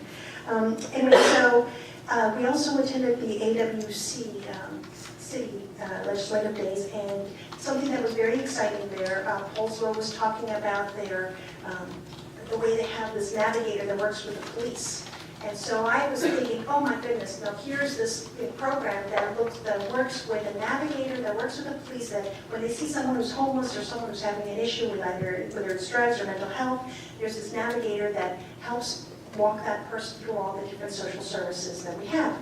And so I bring it here, and lo and behold, our police is already working with Paulsboro and already has some of the funds for this navigator. And so it is moving forward. I think I am just grateful to our police chief to be moving forward like this. I know Port Townsend wanted to make sure that we all got together and we were all working on this issue together. And then again, yes, we did have that port visit. It is something that's pretty amazing to see these big machineries. I just want to find a way to make this a tourist thing, because I think people get excited about those big machines working. I love it. I always find it very interesting when you see those big loggers and they're moving the logs, and they're just the whole port operation was fascinating. So somehow or other, if we can get folks to see it for what it is, I think they would be fascinated. So that is my report. So we will move on to information. Mr. West? Madam Mayor and Council, tonight we have a number of items in your packet for your information, and we'd be happy to answer any questions if you have them on those. Additionally, we'd like to draw to your attention that on February 24th, between 9:30 and 11:30 a.m., which is a Saturday, we have a follow-up to Rally in the Alley in the Port Angeles area, and that's a project that was been put forward by Habitat for Humanity in the city of Port Angeles, really trying to work hard to take care of some of the code compliance issues we have, and on a volunteer basis, and get some volunteers to step up and really clean up some neighborhoods. So this year, we're focusing our first one on the Fairmont neighborhood. We've placed some flyers in your boxes this evening. We simply didn't get them done right before the council meeting to put them on your dais, but we have placed them in your box. And we look forward to all of you participating if you're available. Certainly let us know if we think we might have more than 4 participating. In any case, we're excited about that, and we think that's been a really great project. Other than that, I think it's important to reiterate what our take-home is from this meeting, is that we do need to bring back for council scheduled public hearings as well as an ordinance relative to the plastic bag discussion that was talked about this evening.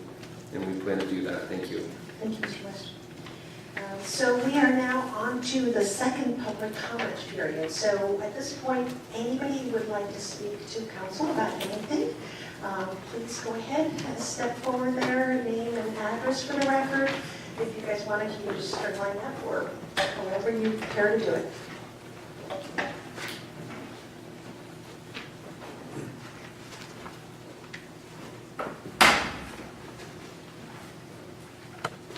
Good evening.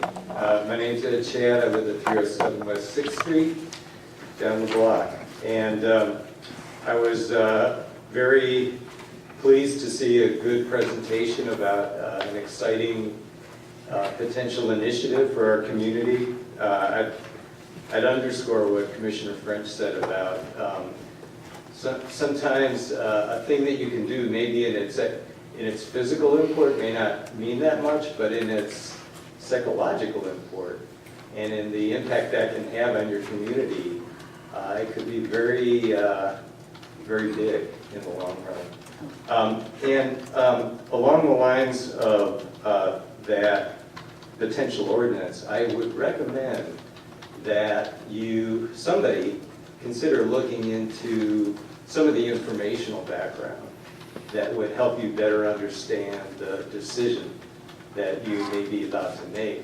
And then who would go about trying to gather that information maybe is up to you all, maybe in some cases council, maybe in other cases staff, and maybe in other cases the very energized group of citizens that you have.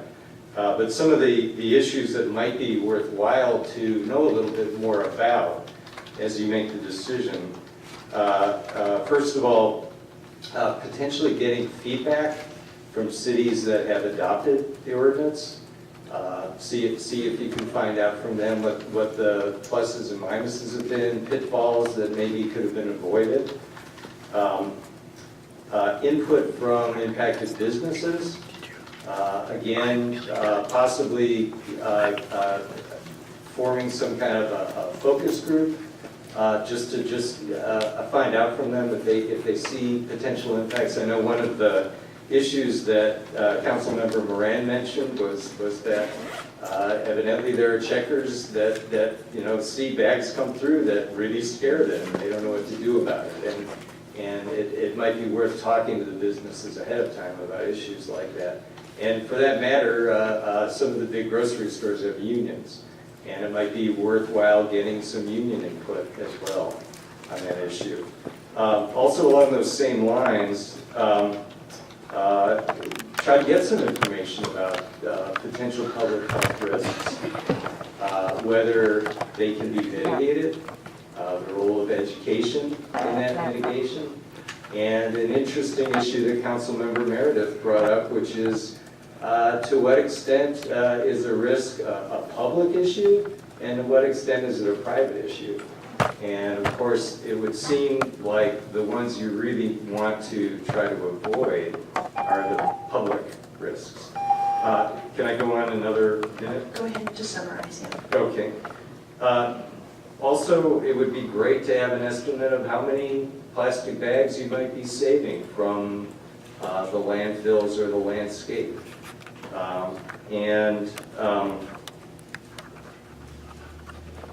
Anyway, I don't know, again, who would go about trying to get that information, but I think it would be very useful if the public had that kind of background to help us all kind of be informed as we move ahead. Thank you. Thank you, Mr. Ted. Yeah, after the speaker, we've got a couple more that actually signed up too. Go ahead. Hi, Marilyn Smith, P.O. Box 248. I'm from Berkeley, California. Berkeley was one of the first places in the country that banned plastic bags in 2012. And I go down there quite a bit, and I can tell you, yeah, people do throw some of the most disgusting bags on the counter. But what the real impact is that it doesn't stop the stores from having plastic bags. They just offer them to you for 5 or 10 or 15 cents. There has been no real impact on the amount of trash that flies around Berkeley and Albany and the vicinity. People just get used to spending the extra, yeah, sure, I'll spend another 15 cents for the bags. It's in Australia, which started banning plastic bags in 2002, a lot of the stores have just said, well, this is ridiculous, we're going to give out free bags again. And they've rescinded those laws. The reason? The environmental impact just isn't there. People will still do what they do. It would be better if, as a nation, we would require all bags have the cornstarch put in it so they all break down, but I guess that's too simple of an answer. The other issue is grocery stores make money by selling bags that they were giving out for free, millions of dollars. So what you're doing is you're giving the grocery stores a way to add a new cost onto the people, and the people are the ones who bear it. And I think this needs to be considered because we are not a rich community. Thank you.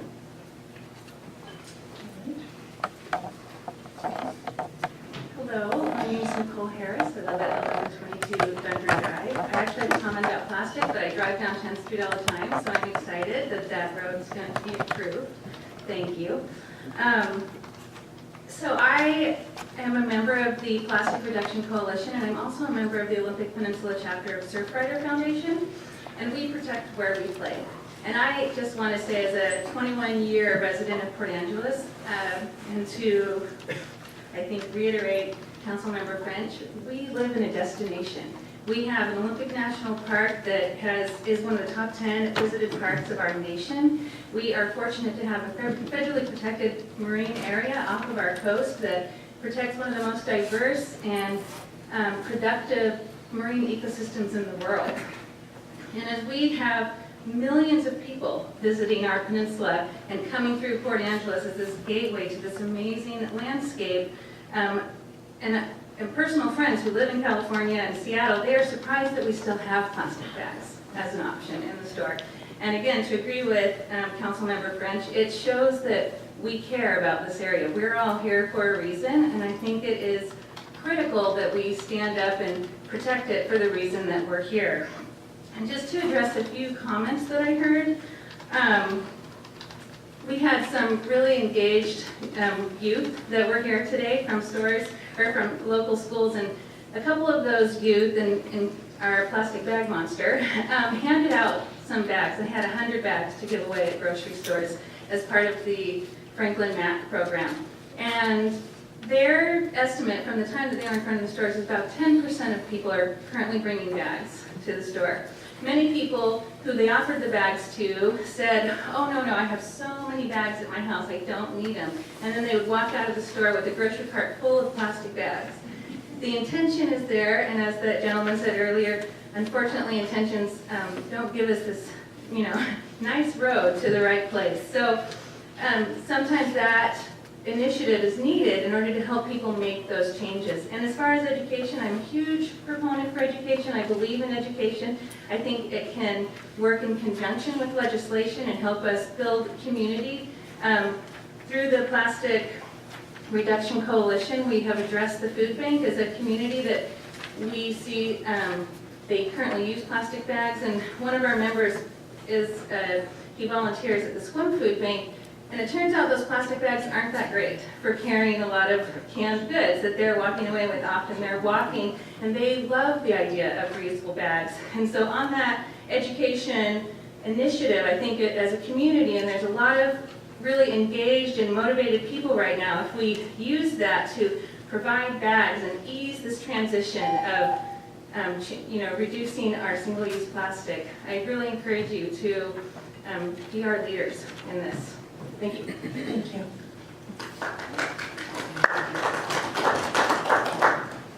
Janet Marks, 112 Lockerbie Place, Port Angeles.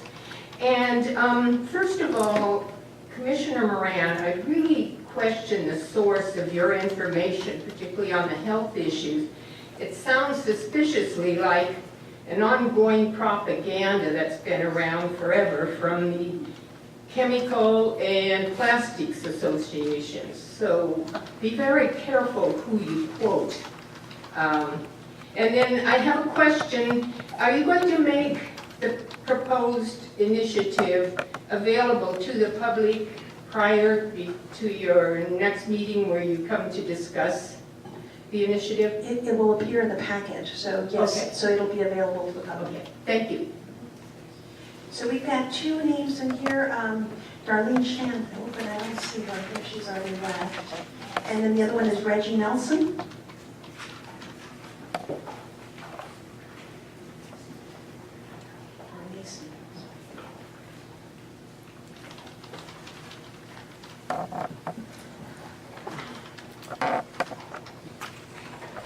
I'm Reggie Nason. Thank you for allowing me this time. I live at 3238 West 18th Street. I have a letter here that I submitted to PDN several times. It still hasn't come out, probably for a number of obvious reasons. I'm here to talk about the Olympic Discovery Trail and bags, scum bags that come off of that trail, break into my house, steal my dad's TV, his drugs, his guns, cameras, etc. There's an old saying, good fences make good neighbors. If you believe this, the Olympic Discovery Trail is a bad neighbor. While it is true that some sections of the trail are fenced like the park running through the abandoned site at the Rainier Mill, many of us living along the trail have no fence to protect us from the rude and criminal behavior of some of the trail users. Their activities range from trespassing on private property, vandalism, theft, graffiti, and a variety of human waste issues that I prefer not to detail. Trail users are also camping, have built fires, and in some cases started forest fires on my property, which represents an extreme hazard in dry weather. Since February 5th of 2017, I've had to call Port Angeles Police Dispatch 26 times. While Port Angeles Police have made every effort to respond as well as they can, the perpetrators are generally on foot or riding bikes, which makes them difficult or impossible to catch. Meanwhile, Olympic Discovery Trail Management has no concrete plans for building a fence along the trail despite pleas from neighborhood residents. I might note that I've made several attempts to push this through, and all I see is a continual kicking of the can down the road, so to speak. Not all of the Olympic Discovery Trail users are criminals, but the trail committee needs to put up a fence on the trail for the ones that are, so that they can be contained and kept on the trail and kept moving, and not allowed the opportunity to get off the trail and create havoc in many forms.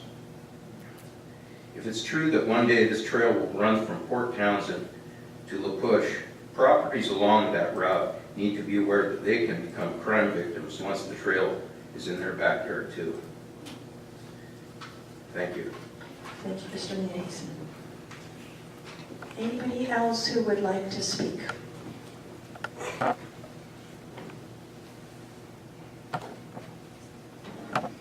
This is 110, can you hear me? 110 Port Angeles resident. Driving down the road one day on a big truck, I saw a sign that said, neither government nor corporations will solve our real problems. Each one of us can stand up and start taking care of it. I'm sort of reminded of that in regards to plastics. We want to have a ban, not in agreement with that. And we want to have the grocery stores agree with us, and all kinds of rules that makes me think now we have to have rules, and we have to make sure that they're implemented, and somebody has to spend money. Maybe there are some very simple, down at the grassroots kind of efforts that could help us get started on this. That won't take a lot of effort or rules. I belong to a farm, one of those you get a share from spring through fall. And it seems like for every vegetable, there's a person who can't wait to get it and loves it, and there's a person who can't stand it. So in my particular farm, there's a box at the drop site that says, take a veggie, leave a veggie. And that box is always empty because there's always someone who likes them and someone who doesn't like them. So how about we use that logic? Big box out here, big box in every grocery store. It says, don't eat a bag, take a bag. Those of us who subscribe to magazines or who go to sort of professional or community meetings, you know, we all come out with a bag. It has their logo, if you don't mind peddling that out all the time. But nevertheless, I have about a dozen of them in this backseat of my car, bacteria and all. How about we just start donating those? You know, this bacteria issues everywhere. Don't touch the handles. Grocery store, please wash before you touch anything. So it's just another one of those. We should pay attention to it, get some more information. But I really think if we just sort of work on a simple level on this, how about those bags? Maybe the group that's promoting this could talk to the grocery stores, or even when the weather gets better, put some on the street corners, take a bag, leave a bag. I'll put 8 of mine because I rarely use more than 3 at a time. They come in every size, every logo, every color, every strength, and I even went to Fairchild, asked them to give me scraps of their leftover linoleums, because the bags that don't have a support system, whatever it is, collapse over, and sometimes your stuff falls out, so I cut the shape of the rectangle, it sits in there, so they sit, wait for you to fill it up. So I suggest we just get off these big rules that we make to take care of every little thing we want to take care of. It just gets too complicated, and I feel like then we end up in a dead end, and not a whole lot gets accomplished. So thank you for listening. Thank you. Anybody else who would like to speak? Please come to the podium. Arthur Wojnowski, 1714 West 6th Street. I support reusing and recycling products. I do it all the time at home. However, I don't support limiting my options to choose that for myself. Thank you.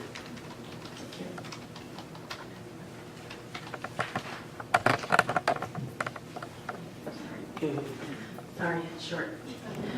Rachel Lee, 3124 South Peabody, Port Angeles. I wanted to announce that on March 3rd, we're going to be having a Clallam County Women in Politics panel. And it's going to be in the Carver Room at the library from 3 to 5 o'clock. We are having women that have been elected into positions throughout Clallam County, as well as them working in boards and committees. And what the whole purpose of this is to inspire people to come and get educated about what it takes in order to run for a campaign, or also to just come and do your civic duty and be a part of a board, a committee, or a commission, and then that way you can help advocate.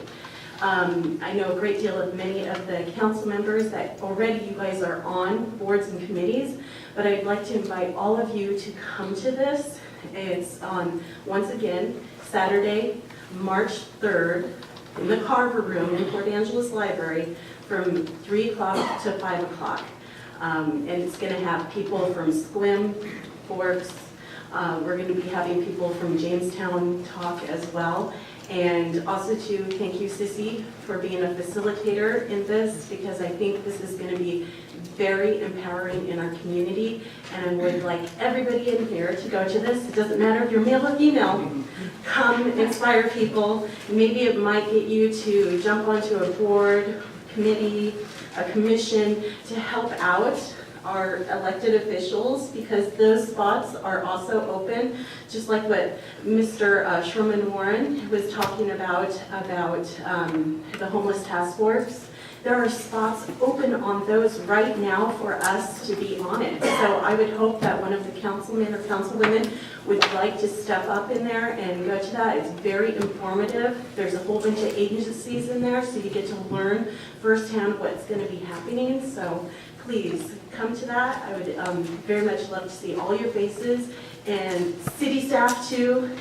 Please, your jobs are very, very important. You guys are on the counties, the meetings and all this stuff with the commissioners, and have a lot of input about this as well. So I would love it if we can all come together and listen and learn, so that maybe we can all take a step into helping everybody in our community. Thank you.